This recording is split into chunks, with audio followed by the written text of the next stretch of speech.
guys, welcome to the brand new podcast, Young and in Love. Young and in Love. This is the podcast, Young and in Love. Hello, young lovers, and welcome to another episode of Young and in Love. Young and in Love. Again, I'm Josh. And I'm Taylor. We're the Andersons. And this is Young and in Love. Young and in Love. Young and in Love. Young and in Love. This is Young and in Love. We're going to take a quick moment and highlight one of our sponsors, Anchor. So if you haven't heard about Anchor, it's the easiest way to make a podcast. Let us explain.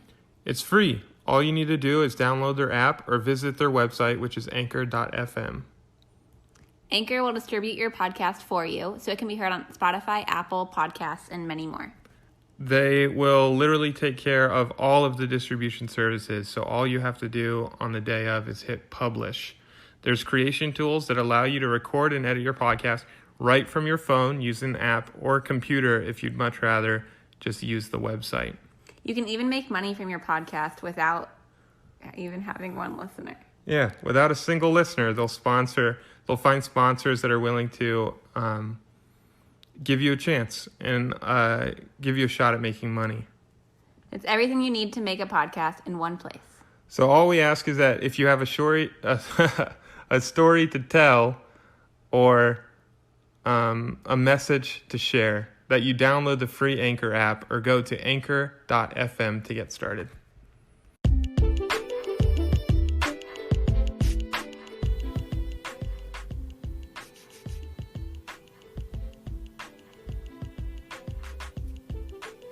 Ding!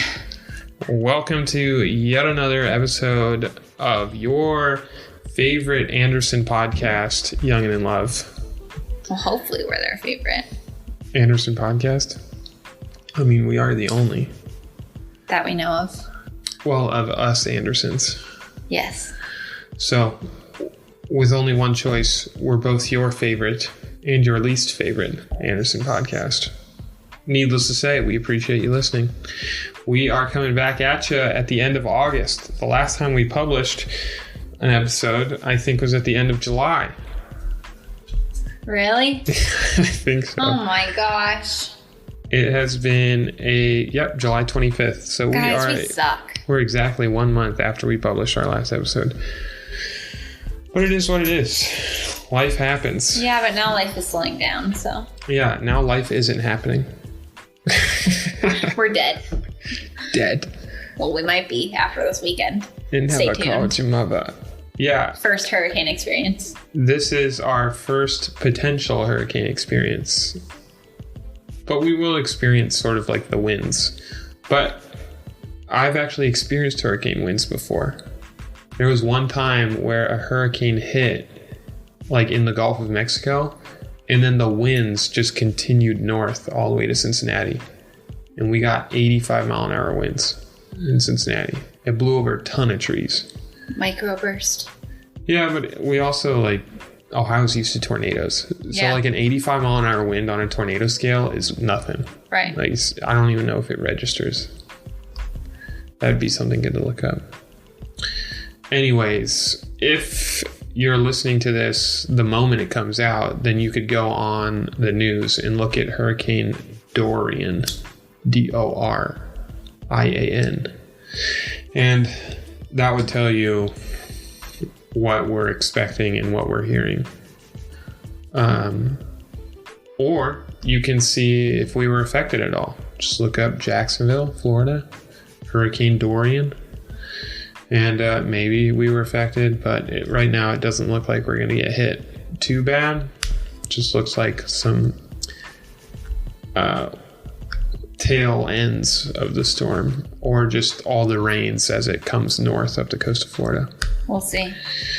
We'll see. This is Thursday night. It's expected to come sometime on Monday. Or Sunday night. Right. Not a big deal. I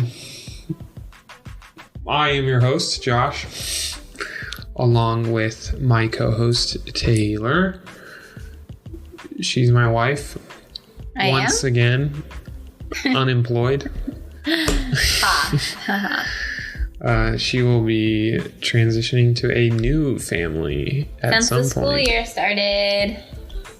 Bum, bum, bum. Yeah, but still doing her fitness stuff. So, yep. Always plugging that Tay's Best Days Instagram. So go look her up, give her a follow, see what she's up to. Tay's Best Days, TaysBestDays. Tay's Best Days. Anyways, thank you for joining us again. We are back from a summer full of vacation. So if you're following along in chronological order, you already know all the trips that we took. If you're not following along in chronological order, you should go back and listen to them in chronological order, because then your listening experience will get better and better. Because some of our early episodes are not very good, but these are good and they're getting better.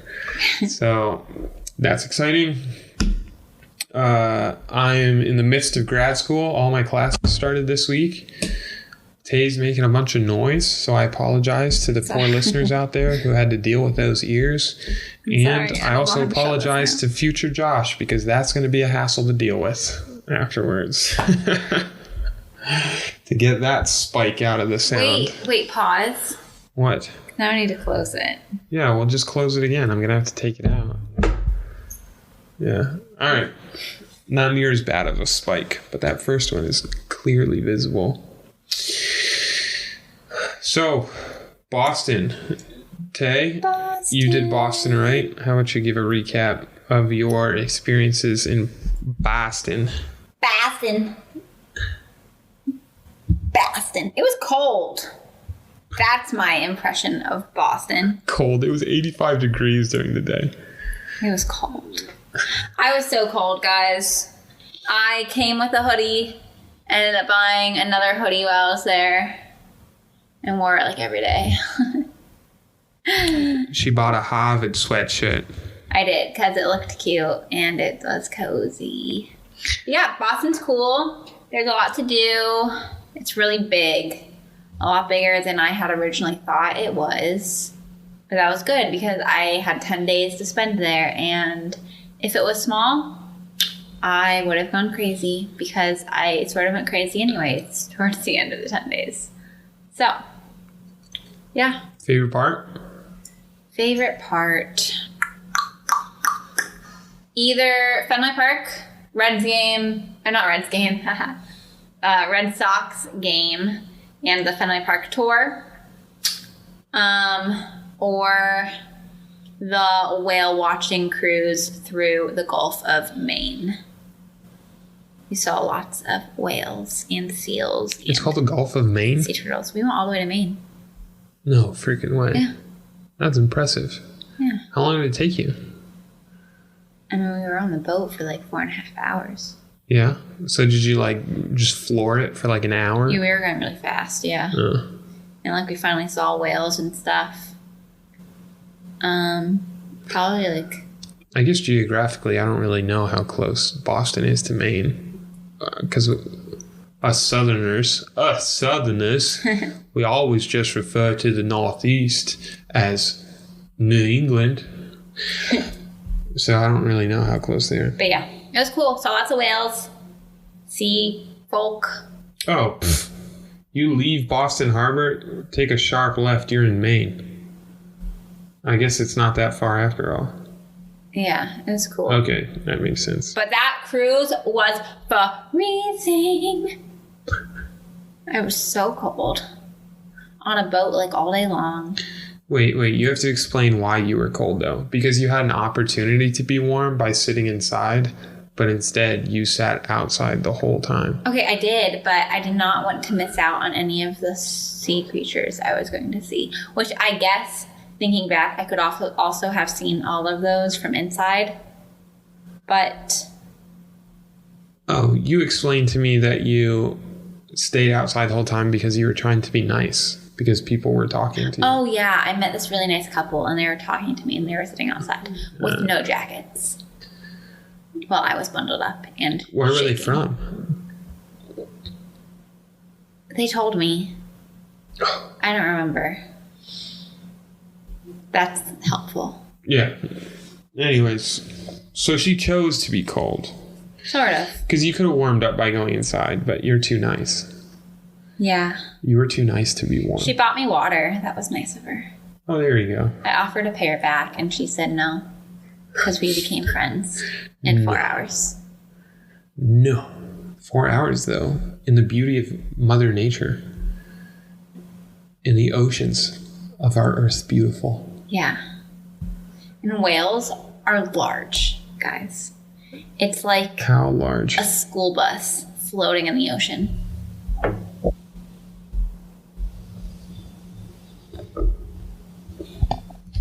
So imagine a school bus, but fatter. That's a whale. All right. By the way, Taylor wants to be a teacher for the 3rd grade. You learned her best teaching skills at this very moment. Whales, school buses of the ocean, but bigger. So they're not school buses. And seals are like dogs. Seals are like dogs from the ocean. But that one actually makes sense. They like to play fetch and show off to their friends And they're playful all their cool tricks. with humans. Yeah, dogs of the And they ocean. do this cool little like bobbing things with their heads when they're in the ocean. I forget what it's called. I texted you what it was called. But it's funny because like when you're on the boat, you would just see like all these like weird like circle things like floating in the ocean, and they were all seals. They're like bobbing in the ocean, just chilling. It was really funny. Just chilling. Yeah. What else did you do? I walked a lot. Yeah, like a half marathon every day, right? Yeah, I went to a lot of historical sites. Paul Revere's house, the Freedom Trail. Did a lot of stuff, like beginning of the Revolutionary War stuff. Made it over to the harbor. Did the whole Tea Party thing without actually going to the official museum, because the official museum was like $45 a ticket. Oh, Now for it's real? ridiculous. Yeah. It's on a boat, though, isn't it? No. Oh. Went to the USS Constitution in the Navy Yard.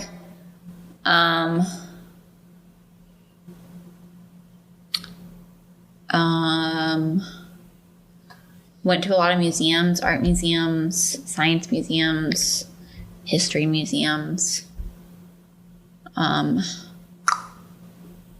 Ate a lot of food with Josh. Yeah, we ate really good pizza. Yeah, and really good burgers. Yeah, but not the Shake Shack burgers. Right? Shake Shack? Yeah. Shake Shack gets a big thumbs down from Josh. Overpriced, overhyped, not even a burger. That's what I would say. Their burgers, obviously it's a smash burger, not the restaurant, but if you're at all a burger enthusiast, which I'm not, but it's a style of burger, which is called a smash burger, which means you ball up the meat like a meatball. You put it on the grill, and as it's cooking, you smash it as hard as you can into the grill. So it's really like flat, really skinny, but I don't even think this thing was like a quarter of a pound. No, they were really tiny. And like you buy quarter pounders from McDonald's. Yeah, for like $3. Yeah. And no joke, like I always, whenever I want to like really see if somebody makes a good burger, I always buy just a normal cheeseburger, or like if it's a burger joint, they usually have like their cheeseburger with like some special sauce. So that's what I did at Shake Shack. And this thing wasn't any better than a Wendy's burger. Now, maybe it was a bad Shake Shack, but my history of chains is that you don't really mess up your burger. So Big thumbs down. We'll talk about the other burger place. The Boston Burger Company was the bomb. Yeah. Spent like $80. Yeah, we spent on our tab, but worth it. But that's also because we got the platter. For the appetizer. Yeah, the appetizer platter. And then we both got good burgers. And then we got like a shake. And a side of fries. That's true, and a side of fries. So we got like a huge... They make one of those like super fancy Instagram shakes. Like black tap shakes. Yeah, if you know what the black tap is in New York City. And Las Vegas. Oh, there's one in Las Vegas? Yeah, and probably one in LA. Vegas. Just guessing. Yeah. So if you're familiar with the black tap, same crazy stuff. But just look them up on Instagram. That's why I call them Instagram milkshakes, because they're sort of impractical to eat. But only in Boston, they call milkshakes fraps. Fraps, yeah. Which does not mean they have coffee.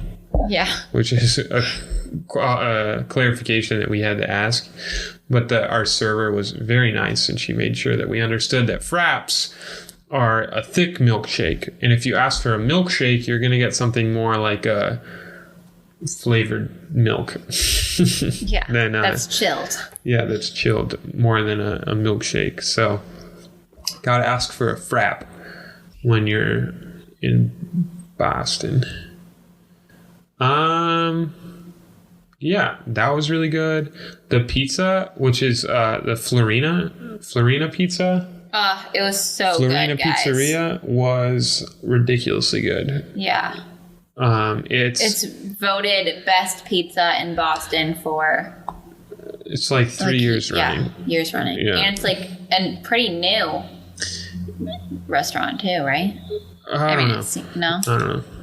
I don't know. It doesn't matter. It doesn't matter. Yeah, it's ridiculously good, and they sell pizza by the slice. So nice. Yeah, and the owner just sat down at our table and talked to us because we ate there at like...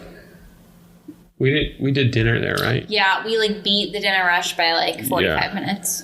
So he was like already prepped and like ready for the rush, and already had like his pizza by the slice. And this was like a tiny location. Yeah. There's 4 tables in the restaurant with like bars at the windows, and that's it. Most people walk in and they get pizza to go. Mm-hmm. Either they're like on their way home or they live there in Beacon Hill. Do you have something to say? Oh, this one guy that like walked in to order after we were already there. He said it was like his 5th time there that week. Yeah. So if that doesn't like tell you how good of a pizza place it is, I don't know what does. And there was also a guy who walked in and called the owner by name. Yeah. And like the owner turned around and was like, "Oh shoot, Jackie, how you doing, man?" He was like, he knew who he was. Yeah. Which is really cool. That was cool. And he was really upset when we first walked in as to why there were so many different types of garlic. He just didn't understand why he had to differentiate between garlic powder, garlic salt, granulated powder, and yeah, that's pretty much all the garlics I know. But he was just like listing them all off, and he's like, "Why do I have to differentiate? When I say garlic, just give me garlic. It's always going to be garlic powder. I'm making a pizza. It's garlic powder." He's like, "But granulated powder or granulated garlic is the same thing. I just got to use less." It was a big deal. I could tell he was passionate about his pizza by the way he talked about his garlic. That's funny. Oh, and when he... Oh, go ahead. No, it's not related. Oh, it's not related? Oh, and when he gave away his oregano, there was this guy whose English was not his first language. So he was like trying to order a pizza, and the cashier girl was having like a really hard time. But she got his pizza ordered, but he was asking for like one more thing. So she just said, yeah, okay, we'll give it to you. But she had no idea what he was saying. So the guy walks out of the restaurant because it's small. So he's waiting outside next to his car for his pizza. She tells the owner, and he's like, "All right, let's go see what what we can find our friend." So he walks out, and like he leaves sort of the door propped open, and he goes, "My friend, what can we get you today?" And turns out he just wanted oregano. Like he wanted to make sure that there was like oregano on his pizza. So owner walks back in, just goes, man, just wants oregano. Walks behind the counter, gets his oregano shaker, shakes it into like one of those to-go sauce cups, and then walks back out the door and goes, hey, my friend, this is my oregano. He's like, very delicious. It will be very good on your pizza, but it's mine. I want you to understand that. I made this oregano, so you are going to love it. And then the guy was like, okay, but I loved it. I loved his description. And he also tried to steal our cannoli. Oh, yeah, but man, those cannolis were so good. We got them from Mike's Pastry Shop. And I guess when I got them, I beat the rush because it wasn't that crowded. And I just walked my way up to the counter, which I guess isn't normal. Like, normally people are waiting for like hours there. But yeah, I just walked my way up to the front, ordered, and walked out, and took 2 minutes. That's the Taylor version of the story. Here's the Josh version. We walk back because she went. I was in class when she went and got the first cannolis. The next time we're in Little Italy, or like the Italian neighborhood, which is where Paul Revere's house is, she says, oh, Mike's Pastry's right here around the corner. So like we could go and see. But as we're walking up to like Mike's Pastries, it's Mike and something, right? Or is it just Mike's Pastries? Mike's Pastries. There's a line all the way down the block. And I'm like, Tay, this is the line for the pastry shop. And she's like, no, it's not. And I was like, this is most definitely the line for the pastry shop. And she goes, there's no line. You just walk up to the register. And I went, Tay, this is definitely the line for the pastry shop. So we walk all the way past the line to the front door of the pastry shop. And this pastry shop is jam-packed because it was Saturday. It was like Saturday, like 1 in the afternoon or something. Like 1:30. Yeah. 2 maybe. Packed. Absolutely slammed full of people. And she's like, you just walk up to the counter. And I was like, Taylor, there's like 200 people in there. Easily. There was like, okay, not 200, but easily like close to 100. Yeah. People jammed in there, all just like milling about, looking at all the cannolis. Because that's their specialty. And all I could think was, there's no way that's not a line. And she's like, still don't really think you just walk up to it's a line. Whatever. Anyways. There's no way for you to think that that's not a line. It's just like a bar.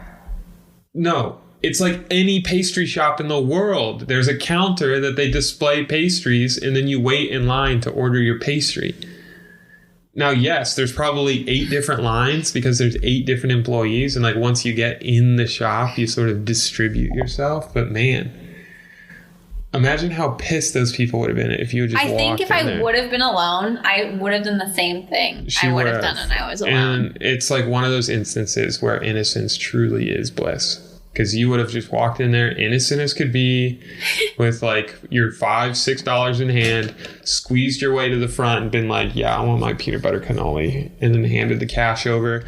Employees wouldn't have cared. But every Bostonian in that place probably would have been pissed. I bet you there wasn't a single Bostonian in that place. Probably not, because they all know not to go there during those hours. Because the owner even told us. The owner of the pizza place told us not to go back to Mike's. Unless we were going early in the morning when they first opened. But yeah, Tay got away with a quick one. Yep, and it was delicious. Mwah. We'll be back. Muy delicioso. Oh, I wonder if they have a Christmas one. Like a peppermint. Ooh. Yeah, I don't know if they're going to have it in January, though. Oh, the lady told me my intensive dates. Oh, I don't have my email on my phone, though. It'd be on the computer. Because I have to go back once a semester, so I'll be going back in January. And I will not be going for the full 10 days again. No, and I also, don't want you to. I don't want to. Because, not that I did enjoy her company every night, because I did enjoy your company every night. And it was also a really good, not only excuse, but just very satisfying to know that I could leave studio at 5 o'clock and just have a really relaxing evening from like 5 to 8. And then I'd be like, okay, I can go back and like focus on studio work. Meanwhile, there were some of my like studio mates who were driving themselves absolutely insane, like working 16-hour days in studio. Some of that was by choice. Others was by necessity, which was unfortunate. I got lucky, consider myself blessed by the professor that I got. But some of them had a professor who insisted that they continually do their assignments over and over and over and over and over again. And yeah, unfortunately, it got the best of some of them. So that was sad. Sad to witness.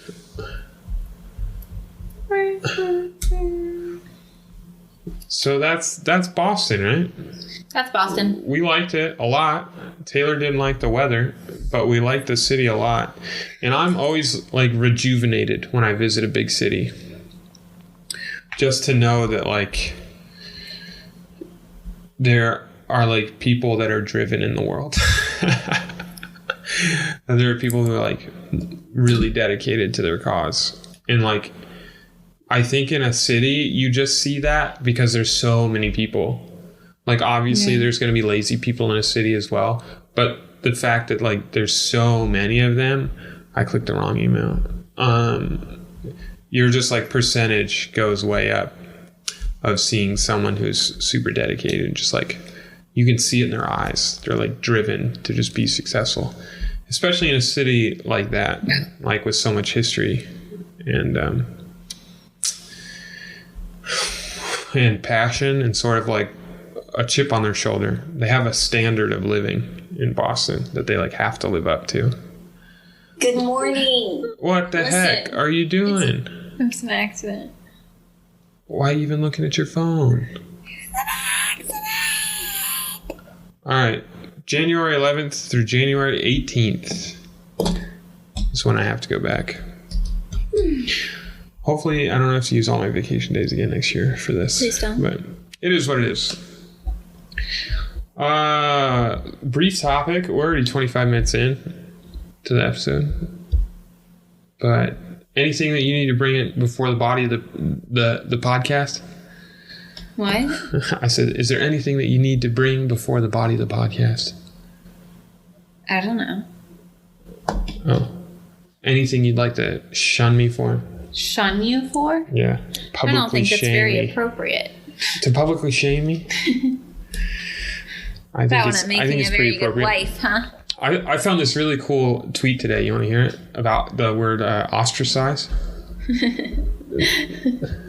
Now that we're talking about public shaming. No joke. It's real good. It's real good. Give me a minute here. It like plays about the history. It's from this this woman that I follow. Her name's Susie Dent. She is like a maybe it's called a speech pathologist. Oh yeah, that's right. I think Gabby used to want to be that. Oh yeah, like talks about the history of speech. No. And like how the spoken language. Well, maybe speech pathology like helps people talk. Yeah. Like the actual physical therapy for your mouth. Yeah. Okay, not speech pathologist. She just is really good with words. You guys should all follow her on Twitter if you're not. Because she does like the word of the day, but they're always really cool snippets. Like this one. 13 hours ago, she said, in ancient Athens, voters could elect to expel a dislikable, unscrupulous, mendacious citizen from the city for 10 years by writing that person's name on a shard of pottery in a ballot. It's like Real Life Survivor. Yeah, each shard was called an ostracon, which is why we talk of ostracizing someone today. Imagine that. See? How fascinating. So in a in a democratic society, that's totally acceptable if you want to ostracize me. You could ban me for 10 years. Just write your name on a piece of pottery. Yeah. An ostra, whatever that was called. Ostracod? An ostra. Oh, man. Ostracon. Yeah, an ostracon. So, nothing to write on an ostracon today? No. Well, that's good news, guys. I'm in the clear. In the clear.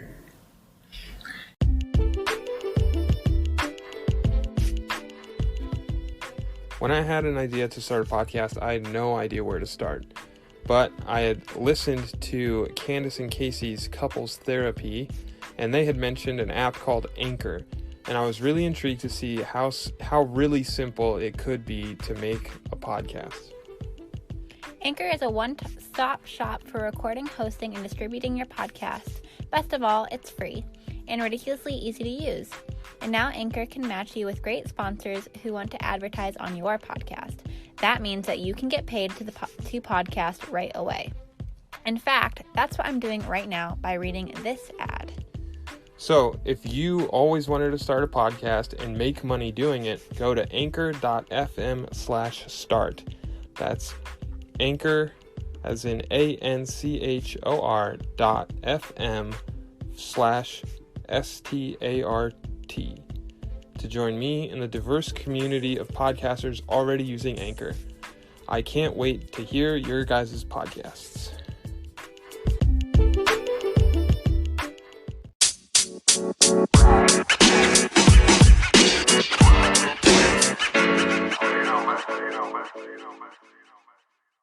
We want to talk a little bit about, not a full episode about, but a little bit about emotional intelligence. Do you want me to start? Sure. Oh, okay. I had a very interesting conversation with a good friend of mine. I don't know if she'd like to be named, so I won't name her. Good friend of mine. We had a chat on the telephone. She's going through a pretty hard time. Not hard time, but just like some down times. Like, she's not struggling through anything, but just a lot of stressful situations and unfortunate circumstances. But recent breakup, in a similar way to a breakup that she had gone through like a couple months before. So it was sort of like disheartening for her to have to go through it again. And she brought up the fact that she was sad. And I said, that's great. That's awesome. And she was like, Josh, are you really listening to me? And I said, of course I'm listening. I'm always listening. And she said, then how can you say that that's awesome? Or that's great that I'm feeling sad? And I said, very important point here. I said, it's great that you're feeling sad because you know that you cared. It's great that you're feeling sad because you know what's going to make you happy. It's great that you're feeling sad because you know that you're alive. You know that you're feeling, you know that you're aware of your feelings, and you know how you can get better. And that was sort of the first time that I articulated for myself about like negative emotions, because as I've mentioned before, and will mention far many times in the future, when I was growing up, I was quite the apathetic young man. So it's not that I didn't care about anything, but I was just very neutral about everything. I didn't really address my emotions. And as I've learned since then, you cannot, this is like clinically proven, that you cannot suppress one emotion without suppressing all of your emotions. So, emotional intelligence is this, that you understand, comprehend, and can fully articulate your feelings and sentiments at any current situation. Emotional intelligence. Obviously, it's a spectrum. Not obviously. Maybe it's not obvious to some people, but it is the spectrum of emotional intelligence, which means that you can be good. You can have a lot of emotional intelligence. You're going to have very little emotional intelligence. I'd like to say I'm somewhere in the middle. So I've dedicated a lot of my time and effort into being more emotionally intelligent and understanding how people are feeling. But yeah, Tay, what are your initial thoughts on emotional intelligence? Oh, emotional intelligence. It's such an important thing. There is a podcast that I listen to religiously, like every single episode. It's called the Model Health Podcast by Sean Stevenson. And he did an episode a while back about emotional intelligence. And he was talking about like why it's important and how like you can improve it and just like the whole range, like what it is, all this stuff. And he found a study that I do not have right now, but it was a statistic that showed that more, more job professional people who are hiring, which employers, I guess. Yeah. More employers are now viewing emotional intelligence, like your level of emotional intelligence, higher than your IQ. Or like SAT scores or all this stuff. Because if you have a higher level of emotional intelligence, you're more able to problem solve. You're more able to communicate with others effectively. You're more able to just work more efficiently. Like this whole thing. And our emotions, they play a role in like every single aspect of our life. So they play a role into our personal relationships. They play a role into our health and our fitness. They play a role into our work and like religious side of things. Literally everything. So like one example that I think is the most relatable that I can think of off the top of my head when it comes to like your level of emotional intelligence is when you think about like food and like control, I guess. So some people that like diet or whatever, let's say like you're trying to like cut back on some pounds, like slim down, and like you're not eating sugar or something, and you've been doing this for like 2 weeks or so. And then like your boyfriend comes home with like 2 packs of Oreos and then like he leaves for the night to go somewhere. I don't know. And then so you're alone in the house. You've already had dinner. Like you're not really hungry. And you remember there's Oreos there. And you binge eat like an entire pack of Oreos. And then you feel absolutely terrible.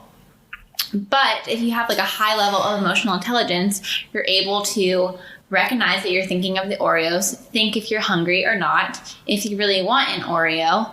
And if you want an Oreo, great. You might eat 1, you might eat 2. And then like you're able to continue talking yourself through it so you don't go on a like an out of control like binge.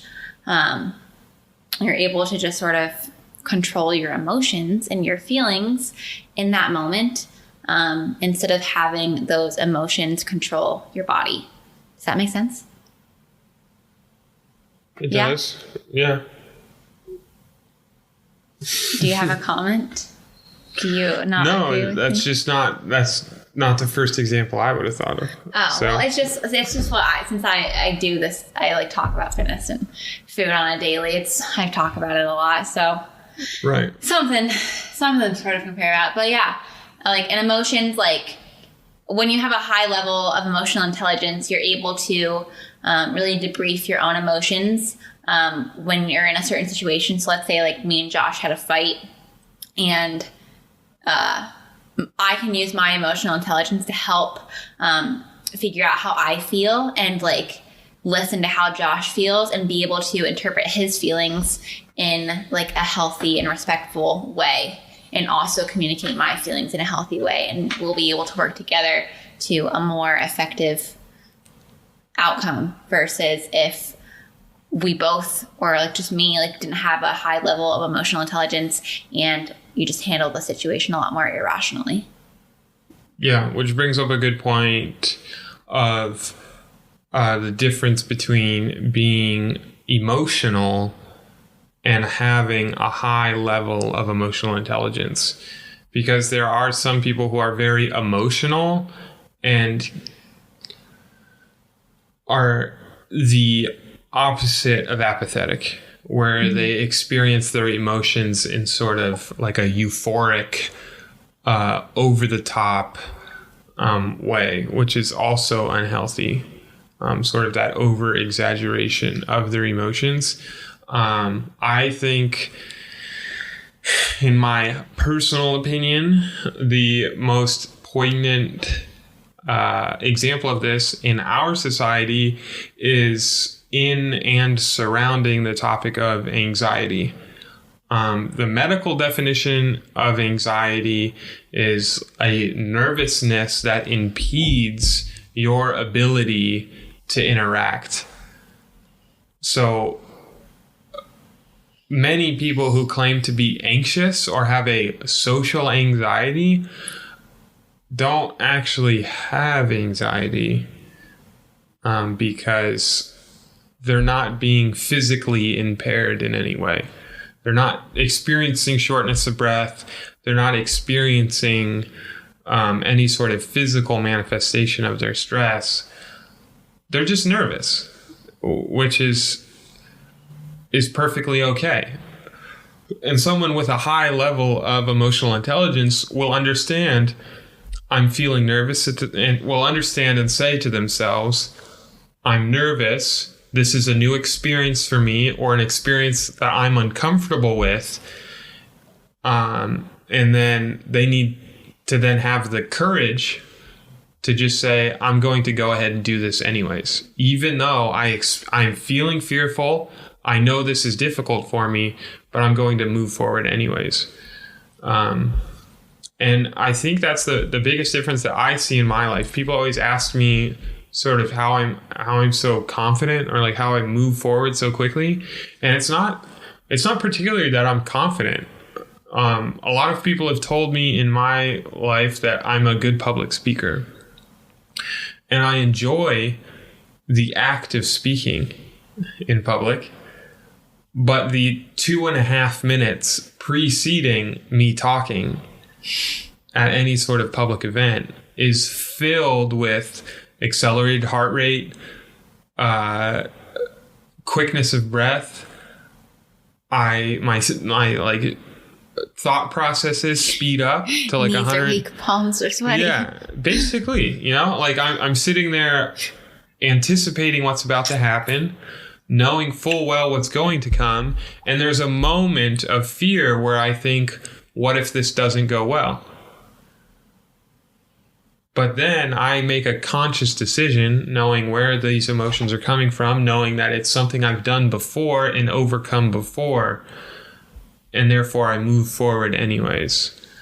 And that takes a little bit of courage, which is another emotion. Mm-hmm. So that's the sort of difference that I wanted to share between being emotional and having a high level of emotional intelligence. Tay's got a thought. So a couple of weeks ago on my Instagram, I made a post about emotional intelligence. So I thought I would read a little bit about it.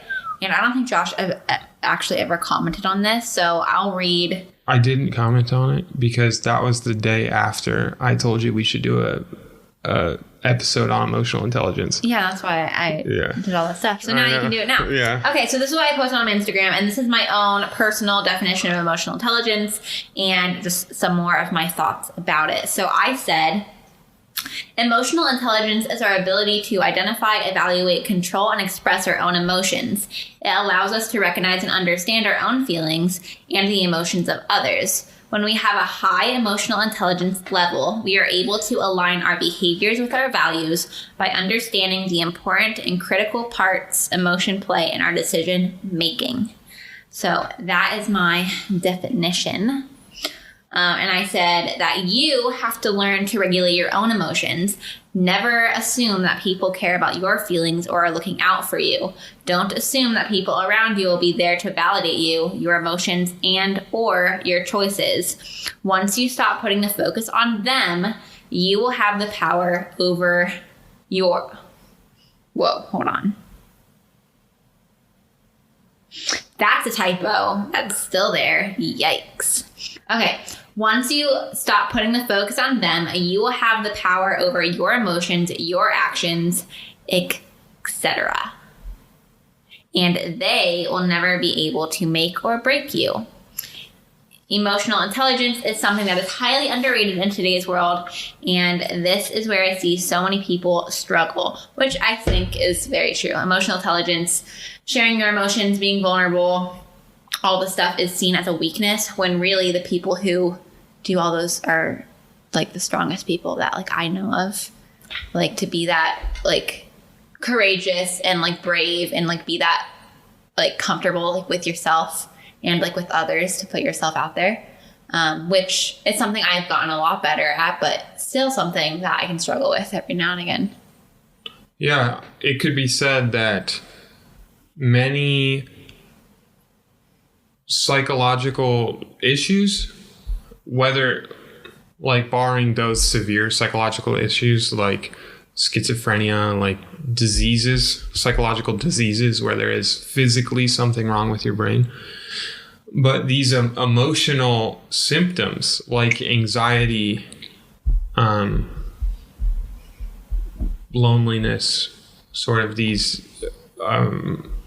less severe issues that people deal with, could be seen as symptoms and not problems. Symptoms of a low emotional intelligence.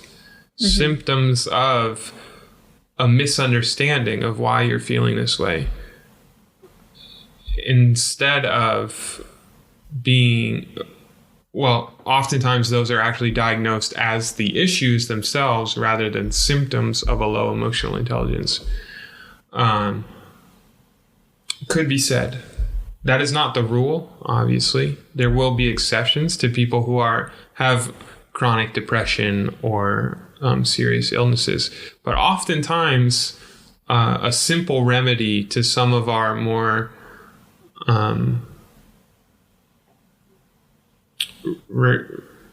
some of our situations that are holding us back could be seen as symptoms of a low emotional intelligence. And that if we were to pursue and to have a goal of a higher emotional intelligence, oftentimes we'll find ways to deal with those tough situations where we feel a little bit more anxious about the situation, or we feel a little discomfort socially, so that we can know where that discomfort comes from and how to overcome. But if you have a low emotional intelligence, it's fine. I mean, it's not the end all be all. It can be improved over time. And in the podcast, Sean Stevenson mentioned a couple of things that you can do to improve your emotional intelligence. And some of these things really surprised me because they're not things that I would have ever thought about doing that would help. One of those things was to read more fiction books, because when you read fiction books, you sort of get an omniscient point of view between characters. You get to read their thoughts, how they interact in situations, how other people respond to them. And that sort of helps you learn from like other situations just by like reading. And I highly recommend you guys check out this podcast if you want to learn more about this, because that was absolutely great. And he talks about playing games with other people. When you play games with others, you're sort of put into a competitive environment, and seeing how people strategize and interact with each other in a competitive environment, almost like playful environment, that helps your emotional intelligence grow as well. And then other things are exercise. When you exercise and like move your body, you become more aware of yourself and like your body and like how you respond mentally to challenge. Practicing delayed gratification, especially living in the world where we can get almost anything we want in just a few seconds. When you put off something you want and just practice having that self-control, that can help your emotional intelligence grow as well. And like you'll strengthen your mind. And then just observing others, people watching. I said on here that we are all more alike than we are different. And in observing others, we can actually start to learn a lot about ourselves and our own behaviors. So pay attention to other people's cues, vocal expressions, and nonverbal cues. Become someone who is seeking first to understand and then to be understood. Comments? No, I think this is a great start to a very diverse and widespread topic. So this is not the first time that we've addressed emotional intelligence. Definitely the first time we've explicitly addressed it. Mm-hmm. And it won't be the last. So I think it's a good introduction to emotional intelligence, and it'll also give some of you guys, our listeners, some thoughts of your own, and maybe motivation to sort of go out and learn more about emotional intelligence, maybe even address your own level of emotional intelligence. And like Taylor said, I know that it's perfectly okay to have a low emotional intelligence for now. Mm-hmm. To understand that you have a low level of emotional intelligence is definitely the first step to being more self-aware and having the motivation to become better at or to better your emotional intelligence.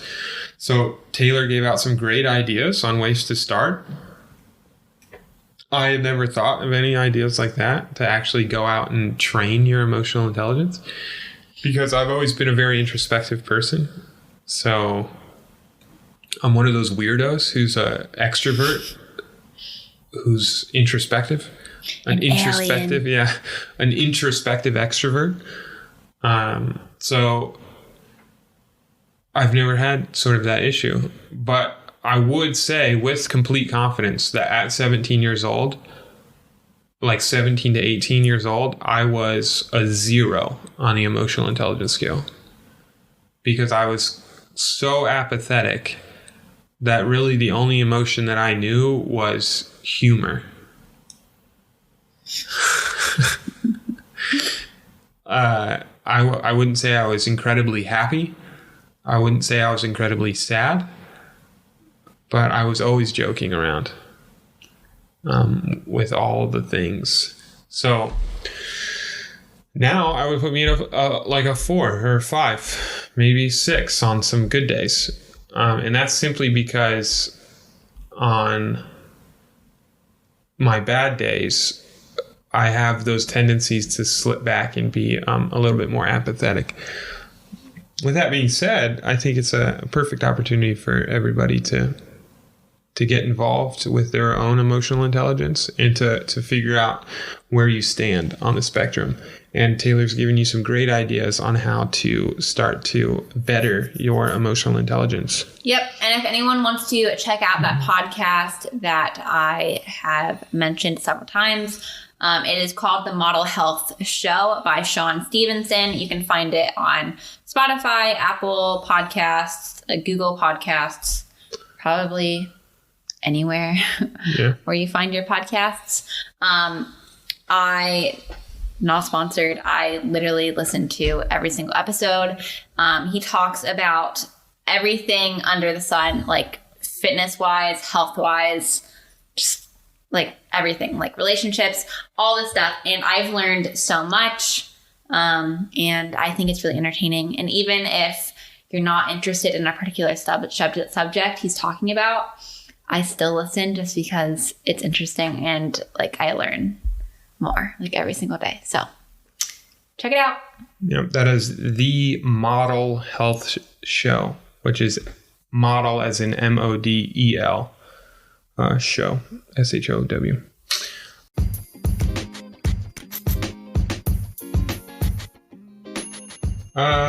That's pretty much all we got for today, and we're also coming up on an hour. Just another friendly reminder that we have a very special ability with our podcast, having it being sponsored on Anchor, like you guys hear each and every week, them being the OG sponsor of this podcast. Voice messages. Our most avid listener and voice messenger is my sister Stephanie, and she responded to one of our questions about how we are when we go on vacation, and how we plan vacations, and then how we experience vacations. That was from probably 2 weeks ago. So she responded with this.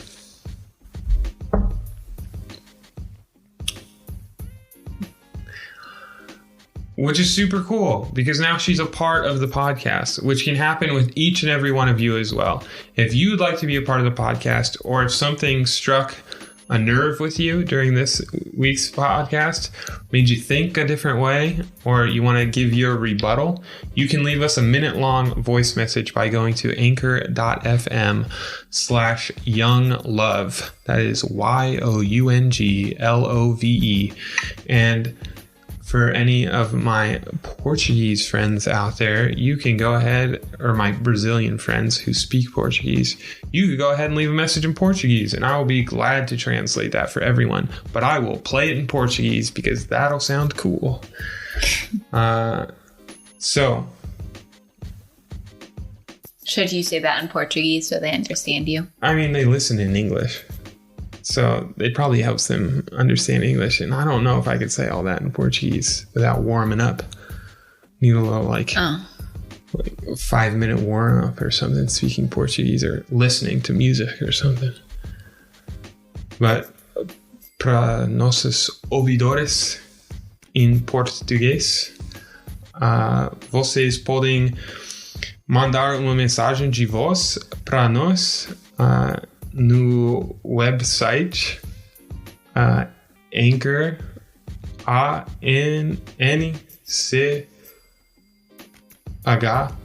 anchor.com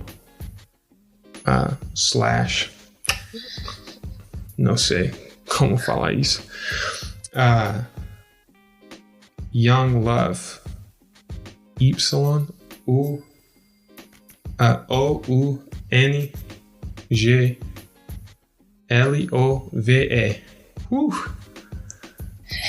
E podem falar em português e eu vou traduzir para inglês e vocês podem participar em nosso podcast.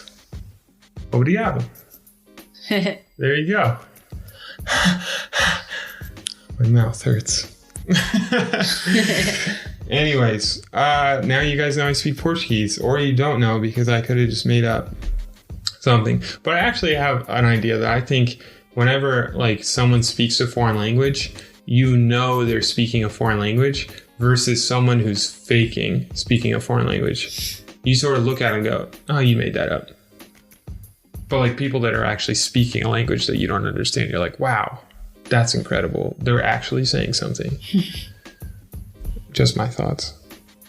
So leave us a voice message. So that we know, one, you're listening attentively and thoughtfully. Also, you could tell us about yourselves so that we know who we're talking to, and we'd be glad to include it. And if you don't want us to include it, just include that at the beginning of the voice message, and we will respect your wishes. Any closing remarks today? Anything you'd like to say? Nope. Oh, I made these awesome chickpea brownies today. They were pretty good. Yeah, vegan. That's all. They were good. Not as good as brownies. But good. But good. We didn't have any eggs, so I did what? Like edible. Like I would eat them again if she made them. Also, didn't get any eggs at the store, so we're going to have to make some chickpea cookies. Oh, yeah? That you want to make because no eggs. There were no eggs? I didn't buy eggs. Oh, you just didn't buy them? I also didn't look to see if there were eggs. Oh, okay. But there wasn't a lot of bread choices. But there was the bread that I like to buy. So Yeah. I bought bread and bagels. And bagels. Because comfort. Yeah. Tay's preparing for like World War III in this hurricane. I've never dealt with this situation before, so Yeah. I spent $112 basically on snacks. And comfort food. And I just said, have at it. It's fine. Go. So yeah, thank you for listening again. Make sure you guys are following us on all social medias, wherever, or your favorite social media platform, minus Snapchat, because I don't really see the purpose of Snapchat anymore. It's a really cheap way to send images and videos to people. But if you want to watch a story, just look at our Instagram stories, which are used about once a week on Young Love PC. Anywhere. So that's Twitter, Instagram, and Facebook. It's at Young Love PC. So like our page on Facebook, follow us on Twitter, follow us on Instagram, send us a message on Instagram because I will actually respond to those. And I should be posting more because one, I've invested in a very cool app that will make audiograms for me. So that'll be nice. Also, I should just be doing better. So it's made its way onto the priority list to start taking it seriously. And that's all I've got. We appreciate your guys' support as always, and we should be more consistent now because Thursdays are our podcast nights, and we have addressed every other night to know that all of our responsibilities between grad school, church, and our personal life and work will be addressed on other days of the week, so that Thursdays will be podcast days, and Fridays you guys will have a new episode with mini episodes in between that we're just going to record on our phone. All right. So, thanks. Good night. Bye. Bye. Friends. Bye. Okay.